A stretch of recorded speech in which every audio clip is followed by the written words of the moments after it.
Gaza के school में Israel ने की एयर स्ट्राइक। सीज फायर के लिए तैयार है इजरायली प्रधानमंत्री। युद्ध विराम समझौते को लेकर नेतन्याहू ने की बड़ी शर्त।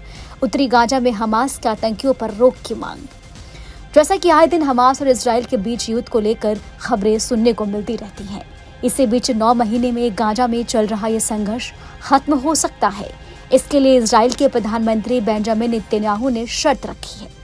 अब आप सोच रहे होंगे भला ये कैसी शर्त है और कौन सी शर्त होगी। चलिए आपको बताते हैं आखिर क्या चाहते हैं नेतन्याहू। बेंजामिन नेतन्याहू ने कहा है कि वो हमास के साथ युद्ध विराम समझौते को लेकर तभी सहमत होंगे जब इजरायली बंधकों की रिहाई के बाद गाजा में सैन्य अभियान फिर से शुरू करने की अनुमति मिलेगी।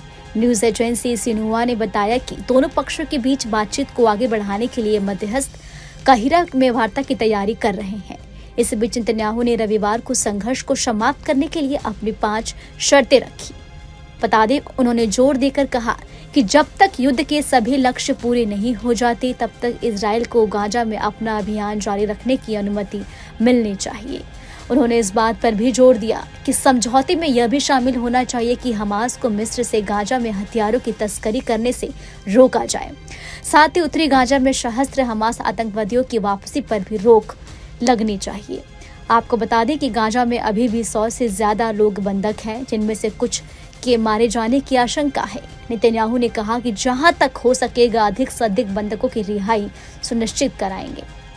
वहीं इजराइल के रक्षा मंत्री योआव गैलेंट ने रविवार को कहा कि भले ही गाजा में युद्ध विराम समझौता हो जाए, लेकिन इजरायली रक्षा बल लेबनान में हिजबुल्लाह के खिलाफ अपना अभियान जारी रखेंगे। आपको बता दें, उन्होंने कहा कि गाजा और हिजबुल्लाह के साथ उत्तरी सीमा पर संघर्ष 2 अलग अलग क्षेत्र हैं। स्पष्ट किया कि गाजा में अगर समझौता होता है तो उससे हिजबुल्लाह के साथ समझौता नहीं माना जाएगा। वहीं दूसरी तरफ इजराइल ने गाजा में हवाई हमला कर दिया। इस हमले से गाजा के अल नसूरत ने एक स्कूल को निशाना बनाया है। हमले में करीब 16 लोगों की मौत हो गई है, जबकि 50 से ज्यादा लोग घायल हुए हैं। हमास ने गाजा युद्ध को समाप्त करने के लिए उद्देश्य से अमेरिका के समझौते को मान लिया था और उसने इजरायली बंधकों को रिहा करने की बातचीत भी शुरू की थी। राइटर्स ने अपनी रिपोर्ट में लिखा था कि हमास ने अमेरिकी प्रस्ताव को स्वीकार कर लिया है और इजरायली बंधकों को रिहा करने के लिए बातचीत शुरू की जा सकती है। लेकिन इसी बीच अब इजराइल ने हमला कर दिया है, जिससे अब सीज फायर की आशंका फिर बढ़ गई है। इजराइल के हमलों के खिलाफ दुनिया भर में प्रदर्शन भी हो रहे हैं। जॉर्डन की राजधानी अमान और ब्रिटेन की राजधानी लंदन में भी विरोध हो रहा है।